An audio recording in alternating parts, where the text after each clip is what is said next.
Assalamualaikum warahmatullahi wabarakatuh. Selamat bertemu kembali, selamat bergabung di channel saya. Di video kali ini kita akan melanjutkan soal latihan UP PPG PJOK di part 7. Untuk itu, bagi rekan-rekan yang baru bergabung, silahkan di-subscribe untuk berbagi informasi dan mendukung channel ini. Baik, kita langsung saja ke soal yang pertama di part 7. Keterampilan di air membutuhkan penyesuaian pernapasan di air. Berikut yang bukan merupakan konsep minimal pernapasan di air, yaitu A. Setelah mulut keluar dari permukaan air, mulut tertutup dan tidak menghirup udara. B. Pada saat wajah dalam air, udara dihembuskan keluar rongga hidung atau rongga mulut. C. Setelah wajah masuk dalam air, mulut atau hidung mengeluarkan udara. D.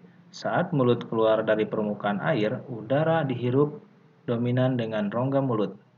E. Saat di dalam air, menahan nafas. Dan jawabannya adalah setelah mulut keluar dari permukaan air, mulut tertutup dan tidak menghirup udara. Soal berikutnya. Satu siklus cycle lengkap renang gaya dada dalam perlombaan adalah A. 2 tendangan kaki, 1 tarikan tangan, pada kejadian itu bagian kepala di bawah permukaan air. B. 1 tarikan tangan, 1 tendangan kaki, pada kejadian itu bagian kepala harus memecah permukaan air. C. 1 tendangan kaki, 1 tarikan tangan. D. 1 tarikan tangan, 1 tendangan kaki, dolphin. E. 2 tarikan tangan dan 2 tarikan kaki dalam air. Dan jawabannya adalah A. 2 tendangan kaki, 1 tarikan tangan, pada kejadian itu bagian kepala di bawah permukaan air. Soal berikutnya. Zat tenaga terdiri dari unsur A. Karbohidrat, lemak, dan protein. B. Protein, mineral, dan air. C. Mineral, vitamin, dan air. D. Karbohidrat, mineral, dan air. E. Protein, lemak, dan air.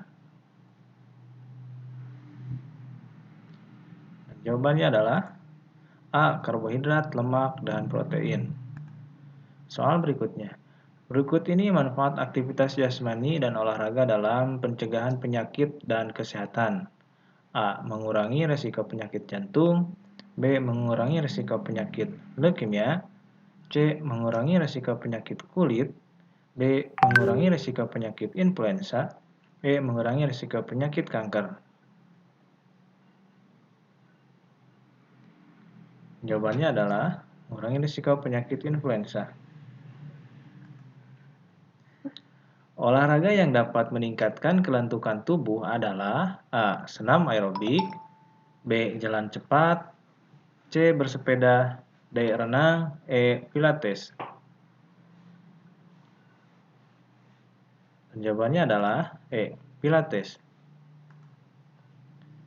Soal berikutnya. Terjadinya cedera saat aktivitas gerak pada peserta didik dikendalikan guru PJOK memperhatikan ciri-ciri terjadinya cedera antara lain rubor, tumor, kalor, dolor, dan function lesa. Ciri-ciri muncul pada cedera kalor ditandai dengan A. Terjadinya peningkatan suhu pada area atau bagian tubuh yang terjadi cedera. B. Terjadinya pembengkakan pada area bagian tubuh yang cedera. C. Terjadinya rasa sakit yang berlebihan pada area bagian tubuh yang terjadi cedera. D. Terjadinya perubahan warna memerah pada area bagian tubuh yang cedera. E. Terjadinya nyeri yang terasa pada daerah yang mengalami infeksi. Jawabannya adalah terjadinya peningkatan suhu pada area bagian tubuh yang terjadi cedera. Soal berikutnya. Olahraga aerobik adalah olahraga yang disarankan sangat tepat untuk memperbaiki kinerja, terutama sistem jantung dan peredaran darah, serta sistem pernapasan. Jantung dan peredaran darah dalam ilmu faal atau fisiologi disebut juga A. Cardiovascular system. B. Cardiorespiratory system. C. Cardioimmunology system. D. Cardionational system. E. Coronary system. Dan jawabannya adalah cardiovascular system. Hal berikutnya, kemampuan jasmani dalam menyesuaikan fungsi alat-alat tubuhnya terhadap tugas jasmani tertentu tanpa merasa kelelahan yang berlebihan dan masih mampu menyelesaikan tugas tambahan disebut juga dengan A. Kebugaran jasmani, B. Kesejahteraan jasmani, C. Keragaman jasmani, D. Kondisi fisik, E. Kesehatan jasmani. Dan jawabannya adalah kebugaran jasmani. Soal berikutnya. Narkoba adalah singkatan dari narkotika dan obat bahan berbahaya. Selain narkoba, istilah lain yang diperkenalkan khususnya oleh Kementerian Kesehatan Republik Indonesia adalah NAPSA, yang merupakan singkatan dari A. Narkotika, psikotropika, dan zat adiktif. B. Narkotika, psikotropika, dan zat adiksi. C. Narkoba, psikotropika, dan zat adiksi. D. Narkoba, psikotropika, dan zat adiktif. E. Narkoba, psikotropika, dan zat adiktif. Dan jawabannya adalah narkoba, psikotropika, dan zat adiktif. Untuk soal berikutnya, penggunaan es untuk menanggulangi cedera pada jaringan lunak bermanfaat adalah kecuali A. Membatasi pembengkakan, B. Mengurangi sakit dan nyeri, C. Mengurangi spasme otot, D. Meredam inflamasi, E. Mengurangi pendarahan. Dan jawabannya adalah E. Mengurangi pendarahan. Nah, sekian untuk pembahasan soal UPPPG PJOK di FAT 7 ini. Mohon maaf atas segala kesalahannya. Semoga bermanfaat. Assalamualaikum warahmatullahi wabarakatuh.